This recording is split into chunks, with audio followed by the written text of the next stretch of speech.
Coucou tout le monde, nous voilà pour de nouvelles aventures avec mademoiselle Xena. Du coup aujourd'hui on est à Aspromont à Nice chez le docteur Valérie Delavant, notre vétérinaire spécialisé en acupuncture et en ostéopathie. Comme vous savez, Xena elle a des malformations de naissance au niveau des hanches. Elle a eu une rupture du ligament au genou gauche. Et je fais souvent des séances d'ostéopathie, d'acupuncture. C'est peut-être grâce à ça et en tout cas en partie que à l'heure d'aujourd'hui, elle a 9 ans et à l'œil nu, ça ne se voit pas. Ces malformations, au niveau musculaire, elle a toujours été entretenue et surtout au niveau du squelette. Et ça, c'est hyper important. C'est pour ça qu'elle va vous expliquer tout ça. On y va ? Et voilà, ça y est, on est chez le docteur Valérie Delavant avec Xena. Bonjour docteur. Alors, je voulais savoir à quoi consiste l'ostéopathie et l'acupuncture chez les animaux. Alors, pour faire simple, ce sont deux disciplines qui vont travailler sur le corps entier de l'animal. Et voilà, on peut vraiment voir ça comme on va essayer, en palpant l'animal, en faisant un examen très précis, on va essayer de détecter les zones qui sont juste bloquées. On parle de dysfonction, on parle de blocage, on parle de restriction de mouvement. Et donc, une fois qu'on a détecté ces zones, l'acupuncture et l'ostéopathie proposent plusieurs techniques en fait, pour restaurer le mouvement.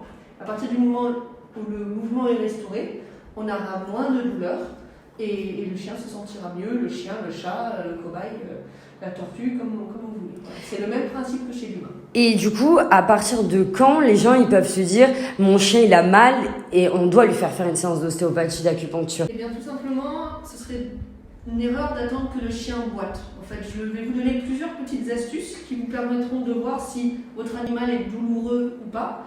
Et du coup, c'est des médecines qui sont tant curatives, c'est-à-dire qu'à un moment aigu, le chien a mal, il boite, ou alors il n'ose plus bouger le cou, ou dans des phases qu'on appelle subcliniques, c'est avant que vraiment il exprime les symptômes, il a mal. Donc, alors chez Xena, vous ne pouvez pas forcément le voir. Il faut déjà, dès petit, que vous appreniez à manipuler votre on va partir du chien, mais ça peut être sur tout animal. Donc, en gros, vous, ce que vous allez sentir, c'est plein de petites bosses sur la colonne vertébrale qu'on appelle les apophyses épineuses. Et donc, vous allez prendre votre index sur ces petites bosses et le pouce et le majeur de part et d'autre. Et vous essayez de sentir s'il y a des endroits plus ou moins durs. Alors, si c'est dur ici, au niveau des épaules, c'est normal. Vous redescendez tout le long de la colonne. Vous redescendez tout le long de la colonne avec cette position, index sur les apophyses épineuses majeures et pouce sur les paravertébraux. Et s'il y a des zones douloureuses, vous pouvez essayer de masser pendant quelques jours, voir si ça passe. Si ça passe pas, là c'est un signe de douleur importante sous-jacente. Donc ça c'est la première des choses. Ensuite, ce qu'on voit souvent, c'est pas le cas de Xena, parce que je pense que sa mère est toiletteuse. Il peut y avoir des différences de poils. Donc ça peut être subtil, ça peut être le poil qui est plus terne, plus gras, plus pelliculeux, plus sec en aval. Donc c'est-à-dire que là le poil est à peu près correct. Et là où il y a un gros épi, où le poil change. Donc ça pareil, c'est une douleur importante, sous-jacente, qu'il faut absolument traiter, en tout cas diminuer. La douleur importante va être déterminée aussi, si par exemple chez le chien mais aussi chez le chat, si vous palpez et que le chat, il y a un réflexe qu'on appelle du possier, que ça commence à trembler. Douleur importante sous-jacente. Dernier point important, donc, c'est vraiment l'observation de l'animal. S'il fait des mouvements de façon beaucoup plus hésitante que d'habitude, monter dans la voiture, monter les escaliers, descendre les escaliers, monter sur l'arbre à chat, ça veut dire que votre chien a une douleur et qu'il exprime de cette façon. Les animaux, ils vont garder pour eux, la plupart du temps, les douleurs, ils vont être peu expressifs et donc c'est à nous de détecter les petites choses qui pourraient nous indiquer qu'il y a une douleur.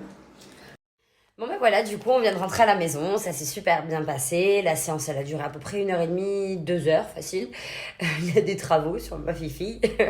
Du coup, je vous mets le lien de son site, je vous laisse aller voir. Vraiment, c'est une vétérinaire qui est passionnée.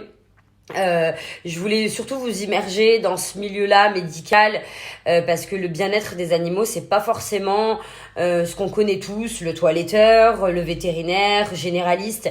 Il y a des spécialistes qui sont là aussi pour le bien-être de vos animaux et qu'il faut aller voir, c'est hyper important. pour n'importe quel problème. On a des vétérinaires qui sont spécialisés en ostéopathie, comme le docteur Delavant, comme on a des vétérinaires qui sont spécialisés en dermatologie, en ophtalmologie. On n'a pas que des vétérinaires généralistes et ça, c'est hyper important. Il faut que vous le sachiez, à chaque fois que vous avez un problème qui est persistant, il faut demander à votre vétérinaire généraliste qui vous dirige vers un spécialiste. Et ça, c'est hyper important. Pour que le soin de l'animal soit à son maximum, il faut bien évidemment faire appel au meilleur. Voilà. Donc, je vous embrasse et à bientôt pour de nouvelles aventures.